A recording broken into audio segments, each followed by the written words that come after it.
Hello and welcome back to my channel. On History You Do Not Know, we are going to do Sally Hemings and Thomas Jefferson. If you are here for the version of Sally Hemings and Thomas Jefferson that's romanticized and all like woo woo, you're not going to get that from me. You're absolutely not going to get that from me. You are going to get the truth. You are going to get the fact that she was a child. You are going to get a not so great picture of Thomas Jefferson. And this is coming from a girl who used to stand Thomas Jefferson. I'm always telling you, kill your heroes and never, ever, ever, ever, ever, ever be willing to just ignore evidence because someone you respected or someone that wrote something that is really important to you did it. Because Thomas Jefferson did some really bad things, and when it comes to Sally Hemings, in my opinion, it's some of the worst. Alright, so before we even get into Sally Hemings, we have to go all the way back to her grandmother, which is Baya or Baye, something like that. I cannot pronounce her name. I am sorry. She was the first generation of women in that line that were brought over from Africa and given to a Hemings as a comfort companion, as they like to call them. Let me explain what a comfort companion is to you. It is a non-consensual companion. She had no choice in the matter. She was a slave. She was given to him. That was what she was there for. It was not consensual. She was also a teenager at the time. She gave birth to several children. One of the children that she gave birth to was Betty Hemings. Betty Hemings is Sally Hemings' mother.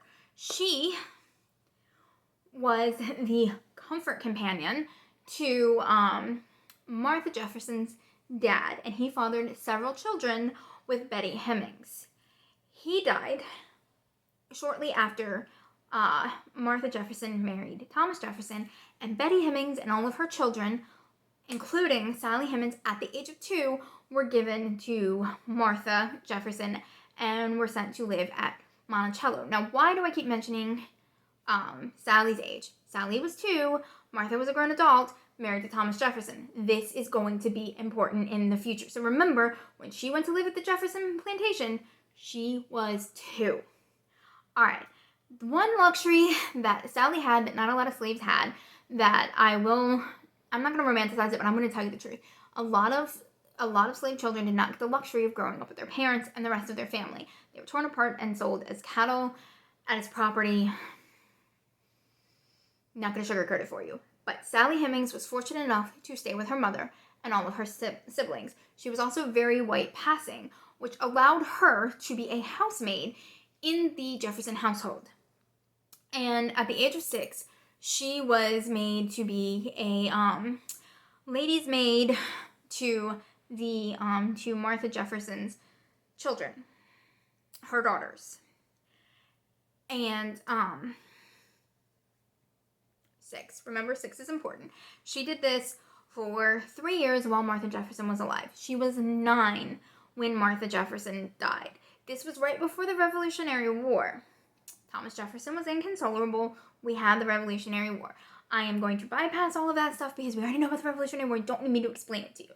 So, throughout the Revolutionary War, she died. And then Thomas Jefferson went to Paris. At this time, the young Sally Hemings would have been about 13 or 14. I cannot confirm her age because there aren't a whole lot of records for this. But he took his oldest daughter, leaving 2 of his younger children behind, 2 of his daughters behind. One of them got smallpox and died, so he was very anxious to bring the other daughter over to Paris. So Sally Hemings and Thomas Jefferson's other daughter, and you can look her up. I don't want to focus on them, that's why I'm not doing names. And remember that Sally Hemings would have been her aunt, went over with her as a lady's maid to, first to England, where John Adams and John Adams' wife purchased some clothing and a whole bunch of other stuff to make them presentable to send them to Paris. She spent time in Paris, and while she spent time in Paris, she is said to have been about 14 and very, very beautiful, very long-haired, and to have resembled, this is where it gets important, she is 14, to resembled a young Martha Jefferson, as she was a lady's maid for the Jefferson girls. While she was in Paris, she was not a slave. She was actually compensated for her work. She was also trained in being a seamstress. She was trained in modern hairstyles. I mean, she was trained in a lot of things while she was in Paris, and she was compensated appropriately for this. Sometime while she was in Paris as a 14-year-old. Now remember that age. 14, a child. Her brain is not fully developed. So she became pregnant with what is to believe her first child by Thomas Jefferson. At this point, he wants to return to Monticello because his oldest daughter wants to convert to Catholicism, and he's feeling very reminiscent and homesick and the virtues of his Virginia plantation, which there are no virtues to a Virginia plantation. Give me 1 second to get a drink. And he wants to return home.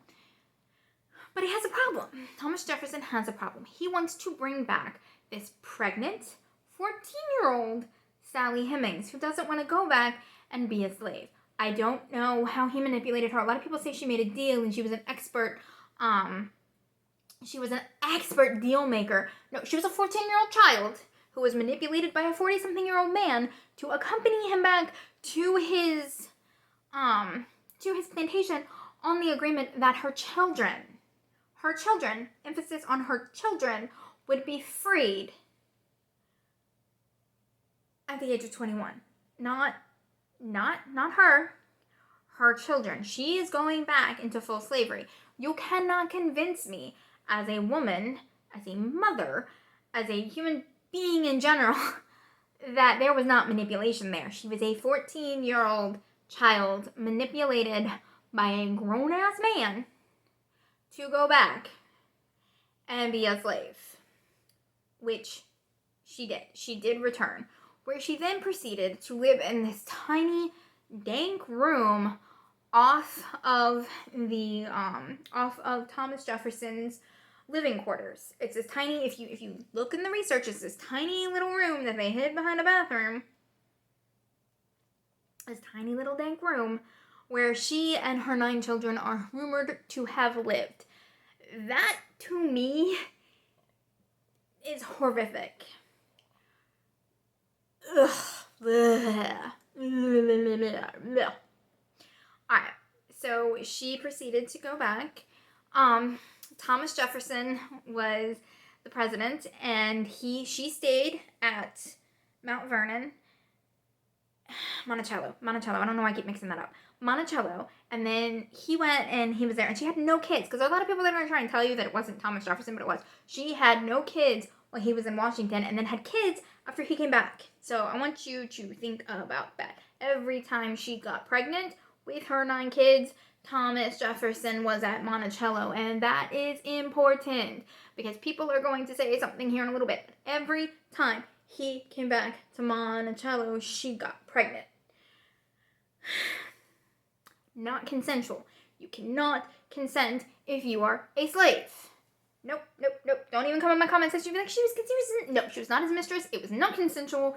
It was, we are going to call it a comfort forced companion. Not consensual. She was a child when he manipulated her from Paris.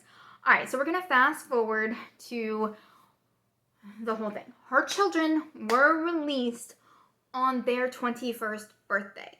But in the time being, when he was president and when he was doing things, people tried to slander him, and they wrote about this very fair-skinned woman named Sally Hemings, and they called her his mistress, and they implied that she was a slave. It is in a Richmond paper, and they used this to slander Jefferson. Jefferson never, not once, claimed a single child of Sally Hemings.